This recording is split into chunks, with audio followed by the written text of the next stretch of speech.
नमस्कार दोस्तों, मैं स्वागत करता हूं आपके अपने यूट्यूब चैनल टीचिंग टाइम में।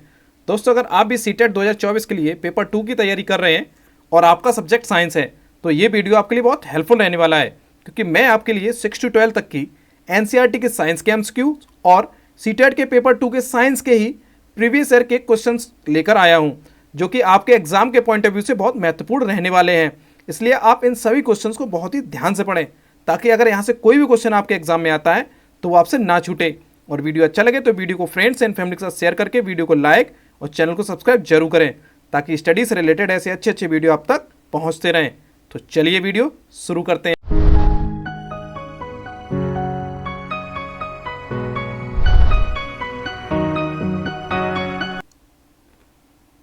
पहला क्वेश्चन है, मांसपेशियों का अध्ययन करते हैं। तो फ्रेंड्स, मांसपेशियों का जो अध्ययन है ये विज्ञान की मायोलॉजी वाली शाखा के अंतर्गत किया जाता है। किसमें किया जाता है? मायोलॉजी में।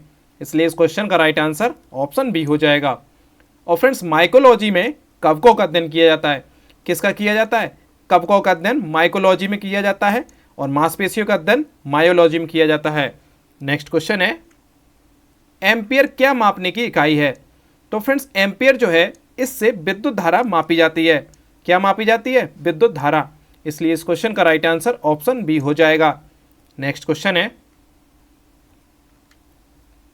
किसी लिफ्ट में बैठे हुए व्यक्ति को अपना भार कब अधिक मालूम पड़ता है? तो फ्रेंड्स, यदि कोई व्यक्ति एक लिफ्ट में बैठा है तो उसे किस स्थिति में अपना भार जो है वो अधिक मालूम पड़ेगा? तो फ्रेंड्स, वो स्थिति होगी जब लिफ्ट जो है वो त्वरित गति से ऊपर जा रही होगी। यानी कि फ्रेंड्स, लिफ्ट जब त्वरण की साथ में ऊपर जा रही होगी तब उस व्यक्ति को जो लिफ्ट में बैठा है उसे अपना भार अधिक मालूम पड़ेगा। इसलिए इस क्वेश्चन का राइट आंसर ऑप्शन बी हो जाएगा। नेक्स्ट क्वेश्चन है, रिंग रोग के नाम से जाना जाता है। तो फ्रेंड्स, सैथल एक रोग होता है जिसे रिंग रोग के नाम से भी जाना जाता है। इसलिए इस क्वेश्चन का राइट आंसर ऑप्शन ए हो जाएगा। नेक्स्ट क्वेश्चन है, नाविक के धनावेशित होने की खोज किसने की थी? तो फ्रेंड्स, नाविक धनावेशित होता है इसकी खोज रदरफोर्ड ने की थी। किसने की थी? रदरफोर्ड ने। इसलिए इस क्वेश्चन का राइट आंसर ऑप्शन बी हो जाएगा। नेक्स्ट क्वेश्चन है, दूरदृष्टि दोष से पीड़ित व्यक्ति के चश्मे में कौन सा लेंस प्रयोग किया जाएगा? तो फ्रेंड्स, जो व्यक्ति दूरदृष्टि दोष से पीड़ित है इस व्यक्ति के लिए उसके चश्मे में उत्तल लेंस का प्रयोग किया जाएगा। इसलिए इस क्वेश्चन का राइट आंसर ऑप्शन ए हो जाएगा। और फ्रेंड्स, जिस व्यक्ति को दूरदृष्टि दोष है उसे दूर की वस्तुएं तो स्पष्ट दिखाई देती हैं, लेकिन उसे निकट की वस्तुएं जो होती हैं वो स्पष्ट नहीं दिखाई देती हैं, और उसे अपनी दूरदृष्टि दोष को दूर करने के लिए अपने चश्मे में उत्तल लेंस का प्रयोग करना पड़ेगा। नेक्स्ट क्वेश्चन है, निम्नलिखित में से कौन सा सिद्धांत प्रकाश की तरंग प्रकृति की पुष्टि करता है? तो फ्रेंड्स, नीचे कुछ सिद्धांत दिए गए, इनमें से आपको बताना है वो कौन सा सिद्धांत है जो प्रकाश की तरंग प्रकृति की पुष्टि करता है। तो फ्रेंड्स, ये हो जाएगा प्रकाश का विद्युत चुंबकीय तरंग सिद्धांत। तो फ्रेंड्स, प्रकाश का जो विद्युत चुंबकीय तरंग सिद्धांत है ये प्रकाश को तरंग प्रकृति की पुष्टि करता है। तो इसलिए इस क्वेश्चन का राइट आंसर ऑप्शन सी हो जाएगा, प्रकाश का विद्युत चुंबकीय तरंग सिद्धांत। नेक्स्ट क्वेश्चन है, शीत रक्तीय प्राणी हैं।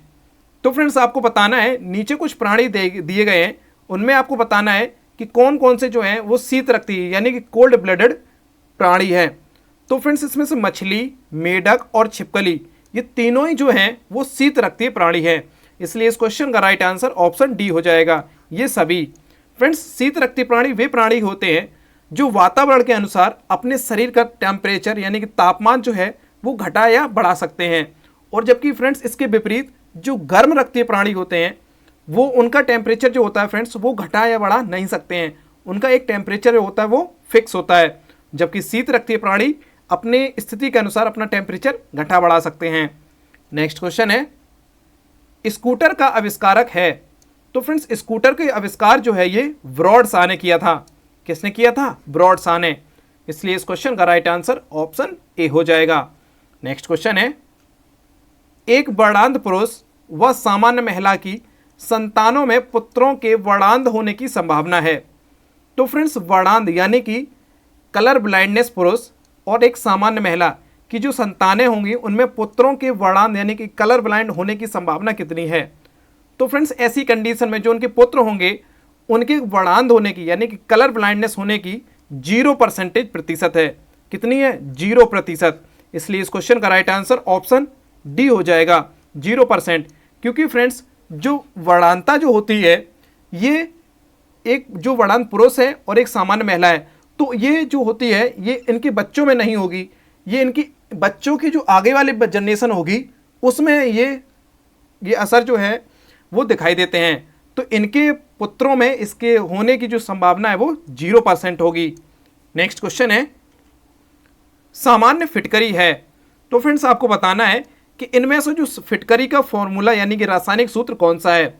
तो फ्रेंड्स फिटकरी का जो रासायनिक सूत्र होता है वो होता है K2SO4 Al2SO4 का होल थ्राइस इंटू 24H2O।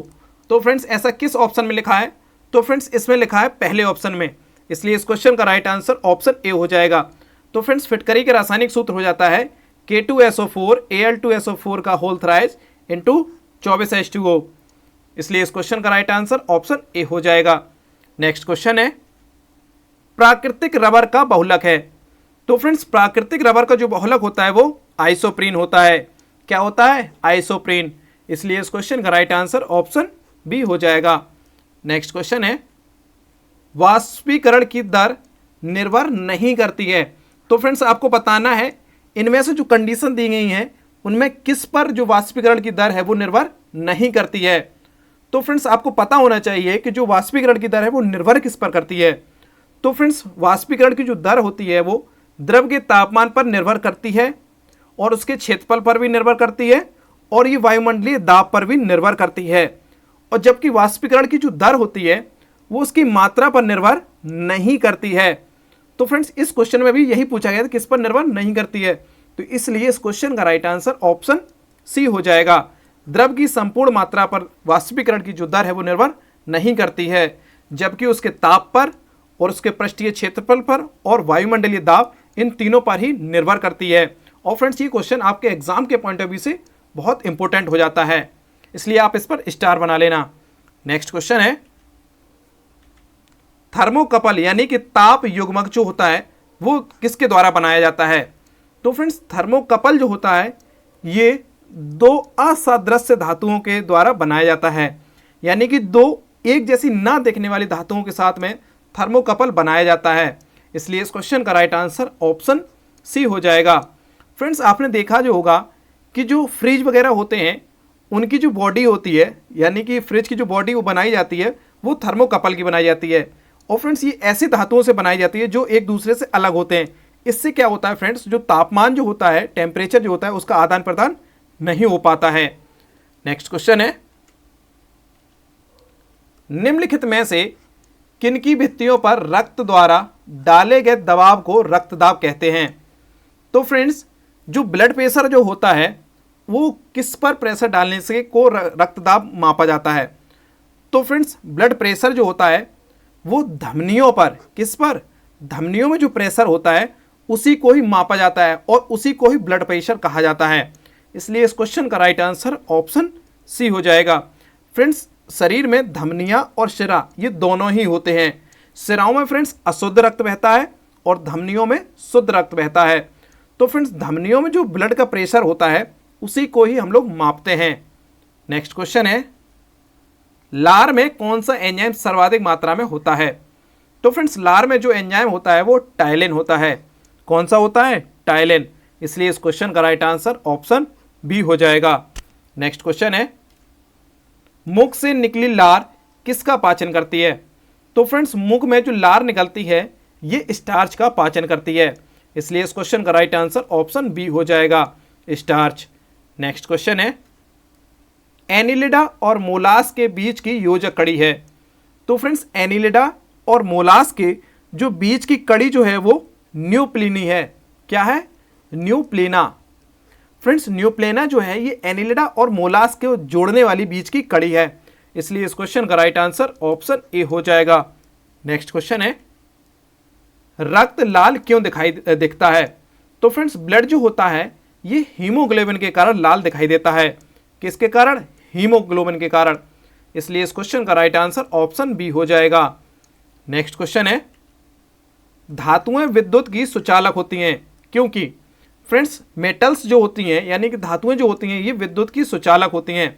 और फ्रेंड्स ऐसा इसलिए होता है क्योंकि उनमें जो मुक्त इलेक्ट्रॉन होते हैं इस वजह से वो विद्युत की सुचालक होती हैं। इसलिए इस क्वेश्चन का राइट आंसर ऑप्शन ए हो जाएगा। नेक्स्ट क्वेश्चन है, दूरदृष्टि दोष में वस्तु का प्रतिबिंब। तो फ्रेंड्स दूरदृष्टि दोष में जो वस्तु का प्रतिबिंब है ये नेत्र रेटिना के पीछे बनने लगता है, जिसके कारण व्यक्ति को जो दूर की वस्तुएं होती हैं वो तो स्पष्ट दिखाई देती हैं लेकिन निकट की वस्तुएं स्पष्ट नहीं दिखाई देती हैं, जिसके कारण उन्हें दूरदृष्टि दोष हो जाता है। और फ्रेंड्स इसके निवारण के लिए उन्हें उत्तल लेंस के चश्मे का प्रयोग करना पड़ता है। तो इसलिए इस क्वेश्चन का राइट आंसर ऑप्शन ए हो जाएगा। नेक्स्ट क्वेश्चन है, कैलोरीमीटर बनाया जाता है। तो फ्रेंड्स कैलोरीमीटर जो है ये तांबे का बनाया जाता है। किसका बनाया जाता है? तांबे का। इसलिए इस क्वेश्चन का राइट आंसर ऑप्शन सी हो जाएगा। नेक्स्ट क्वेश्चन है, निम्नलिखित में से किस में सर्वोच्च विशिष्ट ऊष्मा का मान होता है? तो फ्रेंड्स आपको बताना है इनमें से कौन सा तत्व या धातु है जिसकी विशिष्ट ऊष्मा जो है वो सबसे अधिक होती है। तो फ्रेंड्स इनमें से जल यानी कि पानी जो है इसकी विशिष्ट ऊष्मा सबसे अधिक होती है। तो इसलिए इस क्वेश्चन का राइट आंसर ऑप्शन डी हो जाएगा। नेक्स्ट क्वेश्चन है, आर्किमिडीज का नियम निम्नलिखित में से किससे संबंधित है? तो फ्रेंड्स आर्किमिडीज का जो सिद्धांत है ये प्लवन यानी कि तैरने के नियम से संबंधित है। किससे? प्लवन या तैरने के नियम से। इसलिए इस क्वेश्चन का राइट आंसर ऑप्शन ए हो जाएगा। नेक्स्ट क्वेश्चन है, माइटोकॉन्ड्रिया किस में अनुपस्थित होती है? तो फ्रेंड्स आपको बताना है कि इनमें से किस में माइटोकॉन्ड्रिया जो है वो अनुपस्थित होती है। तो फ्रेंड्स जीवाणु जो होता है इसमें माइटोकॉन्ड्रिया नहीं पाई जाती है। इसलिए इस क्वेश्चन का राइट आंसर ऑप्शन सी हो जाएगा। और फ्रेंड्स माइटोकॉन्ड्रिया के बारे में आपको एक फैक्ट याद रखना है जो कि आपके एग्जाम के पॉइंट ऑफ व्यू से बहुत इंपॉर्टेंट हो सकता है। फ्रेंड्स माइटोकॉन्ड्रिया को कोशिका का पावर हाउस भी कहा जाता है। क्या कहा जाता है इसे? कोशिका का पावर हाउस।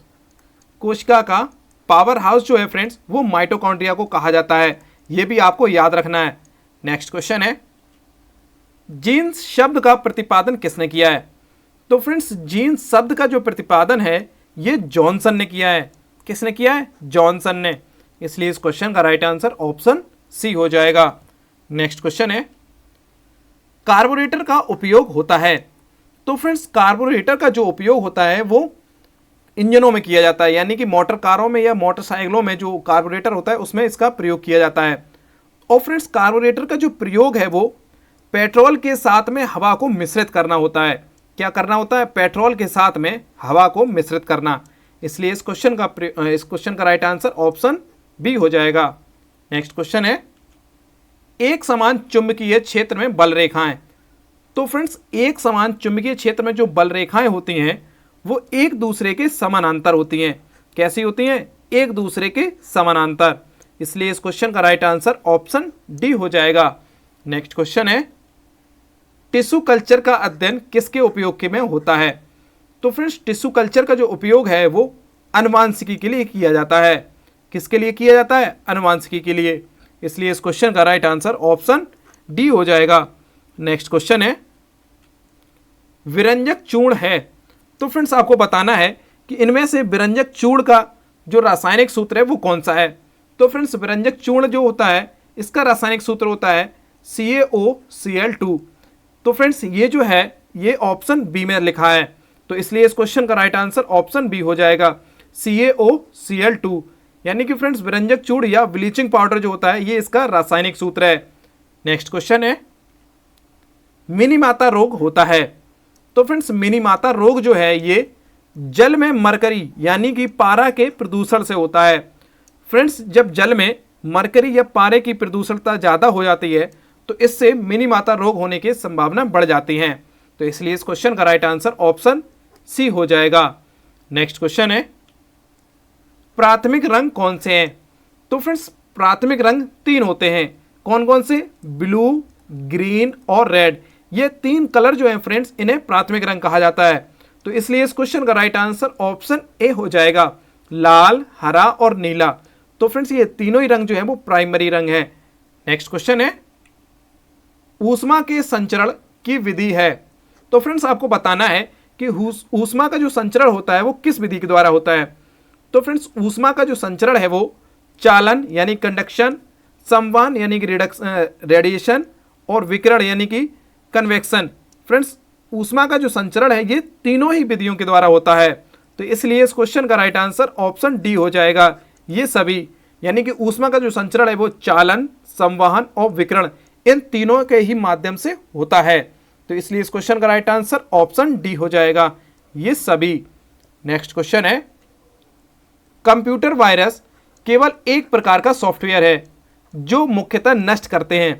तो फ्रेंड्स कंप्यूटर वायरस जो होते हैं ये भी एक सॉफ्टवेयर होते हैं। और फ्रेंड्स ये नष्ट कैसे करते हैं, तो ये भी कंप्यूटर में जो प्रोग्राम्स होते हैं उनको नष्ट करते हैं। तो इसलिए इस क्वेश्चन का राइट आंसर ऑप्शन सी हो जाएगा। नेक्स्ट क्वेश्चन है, दो वेक्टर यानी कि दो सदिश राशियां जिनके मान अलग अलग हैं। फ्रेंड्स आपको बताना है कि इनमें से कौन सा कथन उनके बारे में सत्य हो जाएगा। तो फ्रेंड्स दो वेक्टर यानी कि दो सदिश राशियां जिनके मान अलग अलग हैं, उनका जो परिणाम ही होता है वो शून्य नहीं हो सकता है। यानी कि उन दोनों ही सदिश राशियों जिनके मान अलग अलग है उनका परिणाम जो है वो कभी भी शून्य नहीं होगा। तो इसलिए इस क्वेश्चन का राइट आंसर ऑप्शन बी हो जाएगा। नेक्स्ट क्वेश्चन है, जैव विविधता का संबंध है। तो फ्रेंड्स आपको बताना है कि जैव विविधता का संबंध इनमें से किस रूप में सही है। तो फ्रेंड्स जैव विविधता जो होती है वो प्रकृति में मिलने वाले सभी प्रकार के प्राणियों और पेड़ पौधों से होता है। तो फ्रेंड्स जैव विविधता जो होती है वो प्रकृति में मिलने वाले सभी प्राणियों और पेड़ पौधों को कहते हैं। तो इसलिए इस क्वेश्चन का राइट आंसर ऑप्शन सी हो जाएगा। और फ्रेंड्स जैव विविधता दिवस जो है ये कब मनाते हैं, अगर आपको याद है, आपको पता है तो कमेंट में जरूर लिखें। नेक्स्ट क्वेश्चन है, यदि कोई वस्तु एक नियत त्वरण से एक ऋजु रेखा में चल रही है, यानी कि फ्रेंड्स कोई एक वस्तु जो है वो नियत त्वरण यानी कांस्टेंट एक्सेलरेशन के साथ में एक सरल रेखा में चल रही है, तो निम्नलिखित में से किसके पारस्परिक संबंधों को समीकरण द्वारा व्यक्त किया जा सकता है। तो फ्रेंड्स आपको बताना है कि इनमें से किसके संबंधों को हम उस समीकरण के द्वारा व्यक्त कर सकते हैं। तो फ्रेंड्स वेग, विस्थापन और समय इन तीनों के ही पारस्परिक संबंध से हम त्वरण को व्यक्त कर सकते हैं। तो इसलिए इस क्वेश्चन का राइट आंसर ऑप्शन डी हो जाएगा, उपरोक्त सभी। नेक्स्ट क्वेश्चन है, किसी लेजर में सभी परमाणु प्रकाश तरंगे उत्सर्जित करते हैं। तो फ्रेंड्स किसी भी लेजर में जो परमाणु होते हैं वो प्रकाश तरंगों को उत्सर्जित करते हैं एक ही आयाम की, किसकी, एक ही आयाम की जो तरंगे होती हैं उनका उत्सर्जन करते हैं। तो इसलिए इस क्वेश्चन का राइट आंसर ऑप्शन बी हो जाएगा। नेक्स्ट क्वेश्चन है, एक कृत्रिम उपग्रह में विद्युत ऊर्जा का स्रोत है। तो फ्रेंड्स कृत्रिम उपग्रह यानी कि आर्टिफिशियल सैटेलाइट जो होती हैं जो अंतरिक्ष में भेजी जाती हैं उसमें विद्युत ऊर्जा का स्रोत यानी कि लाइट का जो स्रोत होता है वो सौर बैटरी होता है। क्या होता है, सौर बैटरी। इसलिए इस क्वेश्चन का राइट आंसर ऑप्शन डी हो जाएगा। नेक्स्ट क्वेश्चन है, संचालक बैटरियों में कौन सी धातु का प्रयोग किया जाता है। तो फ्रेंड्स जितनी भी बैटरियां जो होती हैं संचालक बैटरियां उनमें सीसा धातु का प्रयोग किया जाता है। किसका, सीसा, यानी कि लेड धातु का प्रयोग किया जाता है। इसीलिए फ्रेंड्स इन्हें सीसा संचालक या सीसा संचायक बैटरियां कहा जाता है। तो इसलिए इस क्वेश्चन का राइट आंसर ऑप्शन बी हो जाएगा। तो ये थे दोस्तों इस वीडियो के top 40 question answer. I hope video आपको अच्छा लगा है, तो वीडियो को लाइक और चैनल को सब्सक्राइब जरूर करें। तो मिलते हैं नेक्स्ट वीडियो में, तब तक के लिए धन्यवाद।